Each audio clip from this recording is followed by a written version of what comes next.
వర్షం మొదలైనట్టుంది గారా. అత్తే రాని గాని ఎప్పటి నుండో షార్ట్ ఫిల్మ్ తీద్దాం అనుకుంటున్నాం కదా మనం. బట్ మన దగ్గర స్టోరీ లేదు, ఎక్విప్మెంట్ లేదు అని మంది కూడా బాగా మందిని లేగారా. మంచి స్టోరీ ఉంది నా దగ్గర. ఏది 2 లైన్లు చెప్పు. బాబు ఏమన్నా రొమాంటిక్ సీన్స్, ఆంటీలను గోకే సీన్స్ ఉంటే చెప్పరా, నేను యాక్ట్ చేస్తా. ఏమరా పూక, గుద్దితే గుడ్లు గుద్దలేక జారుతాయి. గుద్ద మూసుకొని చెప్పేది నువ్వు. ఓపెన్ చేయగానే ఒక రూమ్ లో వేసుకునే సీన్స్ ఉంటే చెప్పరా, నేను చేస్తా. చెప్పు అంటే తెంగుతా లవడాగా. ముందు వాడిని చెప్పనిరా, నువ్వు చెప్పురా. ఆ రూమ్ లో ఒక అబ్బాయి అమ్మాయి లిప్ లాక్ లో రేప్ సీన్స్ అయినా నేను చేస్తారా, ఏం పర్లేదు.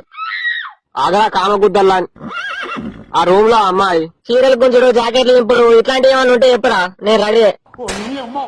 వాడుకోండ్రా యాక్టర్ ని. నువ్వు పని చేయి, అర్జెంట్ గా కోన్ సైట్ వాళ్ళని కాంటాక్ట్ అవ్వు. పొగలతోనే వేసుకున్నావు టైటిల్. ఫస్ట్ నువ్వు తర్వాత ఆడాంగుతాడు. మొదటిదానికి మొగలు లేడు కానీ కడదానికి కళ్యాణం అన్నట్టు స్టోరీ వేసేట్టు కాదు ఇంకా